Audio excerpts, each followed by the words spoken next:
കേരളത്തിൽ ഒരു ഭരണമാറ്റം അനിവാര്യമാണ്. അപ്പം ഇടതുപക്ഷത്തിന്റെ ഒരു ഭരണം മാറി ഇടതുപക്ഷത്തിന്റെ ഒരു ഭരണം മാറി UDFന്റെ ഭരണം ഉണ്ടാവുക എന്ന് ജനങ്ങൾ ആഗ്രഹിക്കുന്ന കാര്യമാണ്. അപ്പൊ അതിലേക്ക് വരാൻ കഴിയണമെങ്കിൽ UDF ഒറ്റക്കെട്ടായി നിൽക്കണം. UDFിലെ എല്ലാ ഘടകകക്ഷികളും പരിഗണിക്കപ്പെടണം. അപ്പോൾ ചോദിച്ച ചോദ്യം വളരെ പ്രസക്തമാണ്. കേരള കോൺഗ്രസ് പാർട്ടിക്ക് ആലപ്പുഴ ജില്ലയിൽ ഒറ്റ സീറ്റേ ഉള്ളൂ. അത് കുട്ടനാട് സീറ്റാണ്. കുട്ടനാട് സീറ്റ് കേരള കോൺഗ്രസ് പാർട്ടി തന്നെ മത്സരിക്കും. കേരള കോൺഗ്രസ് പാർട്ടിക്ക് അവകാശപ്പെട്ട കുട്ടനാട് സീറ്റിൽ മത്സരിക്കാൻ കഴിയുന്ന വിധത്തിലുള്ള പാർട്ടിയുടെ പ്രവർത്തന പരിപാടികളിലേക്ക് ഞങ്ങൾ കടന്നു കഴിഞ്ഞു. അതുകൊണ്ടാണ് ജില്ലാ ക്യാമ്പ് ഞങ്ങൾ കുട്ടനാട്ടിൽ വെച്ച് നടത്തിയത്. ആ ജില്ലാ ക്യാമ്പിൽ പാർട്ടി എടുത്തിരിക്കുന്ന ഇപ്പൊ നിങ്ങൾ ചൂണ്ടിക്കാണിച്ച പോലെ മറ്റവകാശം അങ്ങനെ ഒരു അവകാശവാദം കുട്ടനാട് സീറ്റിന്റെ കാര്യത്തിൽ ആരെങ്കിലും ഉന്നയിച്ചാൽ കേരള കോൺഗ്രസ് കയറി ഹരിപ്പാട് സീറ്റ് ചോദിക്കാൻ പറ്റും, കേരള കോൺഗ്രസിന് കയറി അല്ലെങ്കിൽ ചെങ്ങന്നൂർ സീറ്റ് ചോദിക്കാൻ പറ്റും.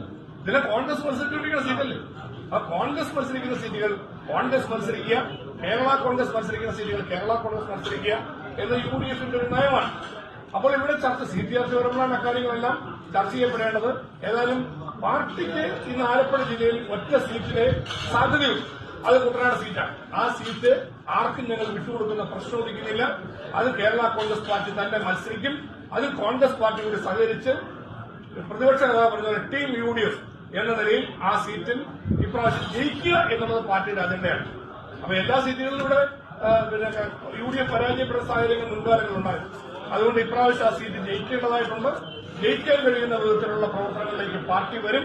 പാർട്ടിയുടെ ജില്ലാ പ്രസിഡന്റ് ജയിക്കബ് റാവുവിന്റെ നേതൃത്വത്തിൽ ജില്ലയൊട്ടാകെയുള്ള കാര്യങ്ങൾ പ്രത്യേകമായി തദ്ദേശ സ്വയംഭരണ സ്ഥാപനങ്ങളിലേക്ക് ക്രമീകരിക്കുന്നത് പോലെ തന്നെ കുട്ടനാട് സീറ്റ് തിരിച്ചുപിടിക്കുക എന്ന ലക്ഷ്യം കൂടി പാർട്ടിക്കുള്ളതിന്റെ കൂടി ഭാഗമായിട്ടാണ് പാർട്ടിയുടെ വൈസ് ചെയർമാൻ ശ്രീ റിജി ചെറിയൻ അടക്കമുള്ള ജനനേതാക്കളെ കൂടി കേരള കോൺഗ്രസ് ഭാഗമായി നിന്നുകൊണ്ട് പാർട്ടി ഒറ്റക്കെട്ടായിട്ട് മുന്നോട്ട് പോകാൻ കഴിയുന്ന സാഹചര്യം ഇന്ന് ആലപ്പുഴ ജില്ലയിൽ ഉണ്ടായിരിക്കുന്നത്.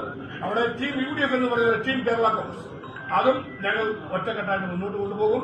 കുട്ടനാട് സീറ്റിൽ party chairman Shri P Joseph സ്ഥാനാർത്ഥിയെ UDF കൂടി ആലോചിച്ച് പ്രഖ്യാപിക്കും.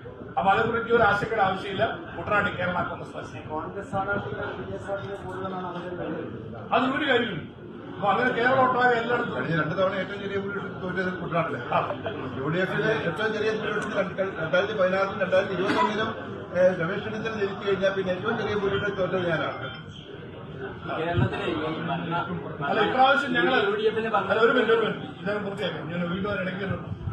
ഇപ്രാവശ്യം ഏതായാലും കുട്ടനാട് സീറ്റ് ജയസാധ്യത കൂടി പരിശോധിച്ചുകൊണ്ടായിരിക്കും പാർട്ടി സ്ഥാനാർത്ഥിയെ നിശ്ചയിക്കുന്നത്. പാർട്ടിയുടേതായിട്ടുള്ള പ്രവർത്തനങ്ങൾ കോൺഗ്രസിന്റെ ആഗ്രഹം ഞങ്ങൾ സഫലീകരിക്കും. ജയസാധ്യതയുടെ അടിസ്ഥാനത്തിൽ ഏറ്റവും അനുയോജ്യനായ സ്ഥാനാർത്ഥിയെ സംബന്ധിച്ച് കോൺഗ്രസുമായിട്ടുള്ള നമുക്ക് കൂടി ആലോചിക്കാം. അതിനൊരു